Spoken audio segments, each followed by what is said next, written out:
My father bought a palace for you, white marble imported from quarries 3 kingdoms away, fountains that run day and night, gardens designed by the same architect who built the royal sanctuary, 60 rooms, each one meant to convince you to stay.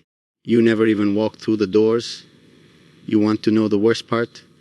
I helped him choose it, spent weeks reviewing properties, analyzing locations, debating whether you'd prefer mountain views or oceanfront, like you were a political problem that could be solved with the right real estate, like your love was a negotiation and we just hadn't found the correct price point yet. He signed the deed the morning after you left, 3 million in gold, paid in full, your name on the documents, a cage made of silk and silver wrapped in ribbons, presented as devotion. You were already 2 days gone by then. I knew because I was the one who watched you slip through the eastern gate before dawn, carrying nothing but a travel cloak and the kind of determination that shatters kingdoms. I could have stopped you. One word to the guards, one command, but what you don't see, what you'll never see, is that I loved you enough to let you walk away. And my father loved me enough to buy you a palace anyway, just in case you changed your mind, just in case miracles still happen to families like ours. The deed sits on my desk now, unsigned by you, unclaimed, a monument to everything we couldn't keep. I visit sometimes. The palace, I mean. The staff maintains it like you might arrive any moment. Fresh flowers in every room. Your favorite tea stocked in the kitchens. Silk sheets turned down each night on a bed you've never touched. It's the most expensive ghost house ever constructed. And I'm haunted by every empty corridor. You never wanted palaces. I knew that. I've always known that. You told me the first night we met at that insufferable state dinner where you were seated beside me out of political courtesy. You looked at the golden plates and crystal chandeliers and said they made you sad, not angry, sad because you couldn't stop thinking about how many people could be fed with the cost of a single fork. I fell in love with you in that moment, or maybe I fell into something darker. Obsession dressed as admiration. You made me see the rot underneath all this beauty, the cruelty embedded in luxury, and instead of hating you for it, I wanted to give you the world. The irony isn't lost on me. You rejected everything the crown represents, and I responded by offering you more crown, a palace of your own, as if the problem was that you needed separate wealth, separate space, separate monuments to access. My father thought he was being generous.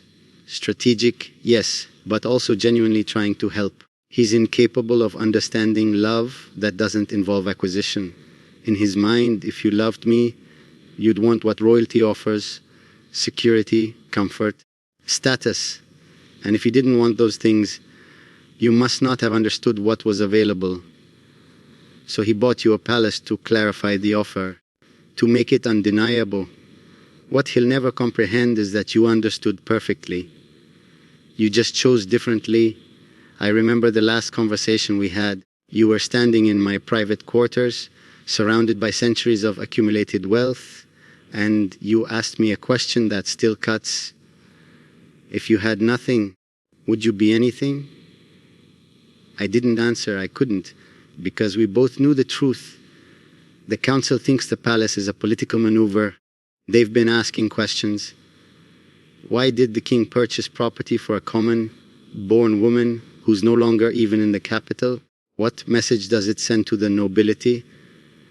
Are there secret negotiations happening? Is this about securing an alliance we don't understand? I've sat through 4 separate inquiries, watching them try to make strategic sense of heartbreak. My father won't explain. He just stares them down with that imperial coldness he's perfected over 40 years of rule, and eventually they stop asking. But the rumors are spreading, and rumors in a palace are more dangerous than poison. They're saying you're a spy, that the palace is payment for information sold to enemy kingdoms.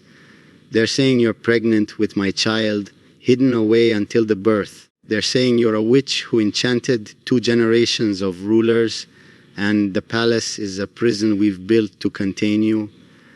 Every story is wrong, but the truth would sound more insane than any fiction. The truth is simpler and more devastating. We loved you, and you left anyway. There's no strategic explanation for that, no political framework that accounts for someone rejecting ultimate power. So they invent conspiracies. And while they're investigating a non-existent plot, real threats are emerging. The Northern Duchy is mobilizing. They see the king's irrational behavior as weakness and opportunity. 3 border lords have stopped sending tribute, testing whether we're too distracted to enforce authority. Your absence is destabilizing the realm, not because you were ever part of the power structure, but because you broke something in us when you walked away. My father's judgment is compromised. He's making decisions based on what might bring you back instead of what protects the kingdom. And I'm no better. I've done things I can't undo in your name, dark things, things that would confirm every fear you had about what palace life would turn you into. A merchant started spreading stories about you, calling you a seductress, a climber who pursued the prince for status, then got cold feet. I had his trading license revoked, his ships seized, his family blacklisted from every major port in the empire. He's ruined, completely. And I felt nothing.